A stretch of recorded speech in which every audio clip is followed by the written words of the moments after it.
Hello everyone, Rangpur সোর্সের পক্ষ থেকে আপনাদেরকে স্ট্যাটিক ওয়েবসাইট ডিজাইন টিউটোরিয়াল সিরিজে স্বাগতম।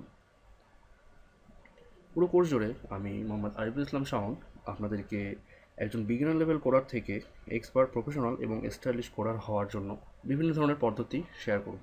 আপনাকে এক্সপার্ট এবং প্রফেশনাল কোডার হবার পাশাপাশি স্টাইলিশ কোডারও হতে হবে, কারণ আপনার কোড লেখার স্টাইল দিয়েও কখনো কখনো আপনার ক্লায়েন্ট বা বায়ারকে স্যাটিসফাই করাতে হতে পারে। কারণ বর্তমান সময়ের যে ক্লায়েন্ট বা বায়াররা, বিশেষ করে বাইরের দেশে আমরা যারা ফ্রিল্যান্সিং করি তারা ভালো করে জানি যে বায়াররা অলওয়েজ স্টাইলিশ কোডার, এক্সপার্ট এবং প্রফেশনাল কোডারই চেয়ে থাকেন।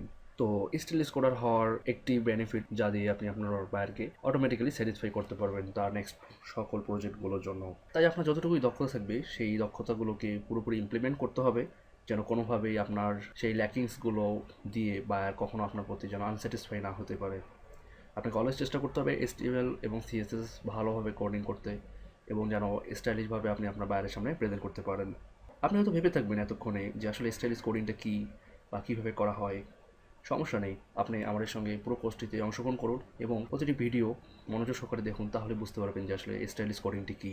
তো মেইন কোডিংয়ে যাওয়ার পূর্বে আমি আপনাদেরকে হার্টলি রিকোয়েস্ট করব যে আপনি যদি প্রতিদিন আজ থেকে নেক্সট 40 দিন আমাকে 15 থেকে 20 মিনিট করে সময় দেন, অ্যাভারেজ অ্যারাউন্ড 15 থেকে 20 মিনিট করে সময় দিন, তাহলে আমি বলতে পারি যে 40 দিন পর আপনারা যদি হার্ডলি ট্রাই করেন তাহলে অবশ্যই অবশ্যই আপনারা এক্সপার্ট এবং প্রফেশনাল করার এবং স্টাইলিশ করার হতে পারবেন। প্র্যাকটিক্যাল কোডিংয়ে যাওয়ার পূর্বে আমরা জেনে নিই আসলে HTML এবং CSS কী, যা দিয়ে আমরা আমাদের ওয়েবসাইটগুলোকে ডিজাইন করব। HTML হচ্ছে হাইপার টেক্সট মার্কআপ ল্যাঙ্গুয়েজ। এর অর্থ হচ্ছে HTML এর যে ট্যাগগুলো রয়েছে এগুলোকে মেকআপ করে বা মার্কআপ করে আপনার ওয়েবসাইটে প্রেজেন্ট করা বিভিন্ন এলিমেন্টকে। এটি কোনো প্রোগ্রামিং ল্যাঙ্গুয়েজ নয়, যা আমি একটু আগেই বললাম। এটি শুধুমাত্র মার্কআপ ডিজাইন করার জন্য বা আপনার সাইটের লেআউটকে বিভিন্ন এলিমেন্ট দিয়ে পরিপূর্ণ করার জন্য। HTML ল্যাঙ্গুয়েজ হলো কতগুলো ট্যাগের সমন্বিত রূপ। আমি একটু আগে যেটি আবারও বললাম যে মার্কআপ ট্যাগগুলোই বলে দিবে যে আপনার HTML ডকুমেন্ট বা HTML পেজের মধ্যে ইমেজ, টেক্সট, অডিও, ভিডিও কোথায় এবং কীভাবে করে প্রদর্শন করবে। তবে একটি ব্যাপার এখানে যে HTML নিজেই স্বয়ংসম্পূর্ণ নয়, অবশ্যই অবশ্যই CSS এর দেওয়া স্টাইল দিয়েই HTML আপনার ওয়েব পেজের বিভিন্ন এলিমেন্টগুলোকে বিভিন্নভাবে স্টাইলাইজ করে প্রদর্শন করবে।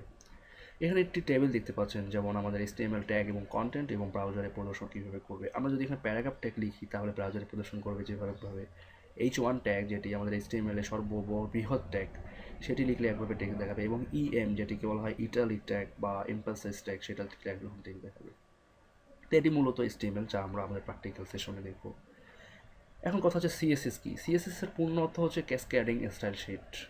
এটি আপনার ওয়েবসাইটের বিভিন্ন কন্টেন্ট, যেমন সাইটের গঠন, আকার, আকৃতি, কন্টেন্টের বিভিন্ন অবস্থান, ছবি, রং, ভিডিও, অ্যানিমেশন, বাটন কীভাবে ওয়েবসাইটে প্রদর্শন করবে, এর ইফেক্ট দেয়াই হচ্ছে বা এর নির্দেশনা দেয়াই হচ্ছে CSS এর কাজ। যেটি HTML এ বলেছি যে HTML অবশ্যই অবশ্যই CSS এর উপর ডিপেন্ড করে ব্রাউজারে টেক্সট প্রদর্শন করে। সেই ক্ষেত্রে বলা চলে যে HTML এবং CSS একে অপরের সঙ্গে অঙ্গাঙ্গিভাবে জড়িত। CSS এর স্টাইলিং ছাড়া কোনো ওয়েবসাইটের কাঠামো দৃষ্টিনন্দনভাবে কোনো ব্রাউজারই প্রদর্শন করতে পারে না, কখনোই করবে না। কারণ HTML শুধুমাত্র আপনার কন্টেন্টকে ওয়েব ব্রাউজারেই প্রকাশ করতে পারে, ও কোনোভাবেই স্টাইলিশ করতে পারে না। তো আবারও যদি আমরা এই টেবিলটি দেখি যে আমরা প্যারাগ্রাফকে রেড কালার করতে চাই, তাহলে আমাদেরকে ডিক্লেয়ার করতে হবে CSS কোড। যদি আমরা একটি প্যারাগ্রাফের ফন্ট সাইজ বাড়াতে চাই সেভাবে লিখতে হবে। যদি আমরা একটি টেক্সটকে বোল্ড করতে চাই সেজন্য আলাদাভাবে CSS ডিক্লারেশন লিখতে হবে। তো এগুলো সবই আমরা দেখব প্র্যাকটিক্যাল সেশনে। তো এখন আমাদেরকে দেখে নিতে হবে যে আমরা HTML এবং CSS যে কোডিং করব, আমরা কোন কোন টুলস বা কোন কোন ব্রাউজারগুলোকে ইউজ করলে আমাদের জন্য সবচেয়ে বেশি কাজে দিবে। তো আমাদের যে দুটি টুল সবচেয়ে বেশি প্রয়োজন সেটি হচ্ছে একটি টেক্সট এডিটর বা কোড এডিটর এবং একটি ওয়েব ব্রাউজার। তো আপনার যদি অলরেডি গুগল ক্রোম ইনস্টল করা থাকে তাহলে ভালো, অথবা আপনি ফায়ারফক্স ইউজ করতে পারেন, তবে আমি রিকমেন্ড করব গুগল ক্রোম ইউজ করার জন্য। তো গুগল ক্রোম ডাউনলোড করতে আপনাকে যে কোনো ব্রাউজার দিয়ে ওপেন করে এই অ্যাড্রেসে যেতে হবে, https://www.google.com/international/en/chrome/browser। ব্রাউজারে এখানে এসে আপনাকে ডাউনলোড ব্রাউজার করুন এবং এটিকে ওয়ান ক্লিক টু ইনস্টল করে ফেলুন। এবং একই সাথে আপনি notepad++.org এই সাইটে যে টেক্সট এডিটর হিসেবে আমরা notepad++ সফটওয়্যারটি ইউজ করব। এটি ইউজার ফ্রেন্ডলি এবং অনেক সুন্দর কোডিংয়ের জন্য। তো আপনি এই সফটওয়্যারটির আপডেট যে ভার্সনটি সেই ভার্সনটি এখান থেকে ডাউনলোড করে ফেলুন এবং একইভাবে এটি ইনস্টল করে ফেলুন, এবং কোড এডিটিংয়ের জন্য এই সফটওয়্যারটি আপনাকে অনেকভাবে হেল্প করবে। তো এ দুটি ইনস্টল করে ফেলুন এবং ইনস্টল করা শেষ হয়ে গেলে আপনি আমাদের পরবর্তী পর্বটিতে চলে যেতে পারেন।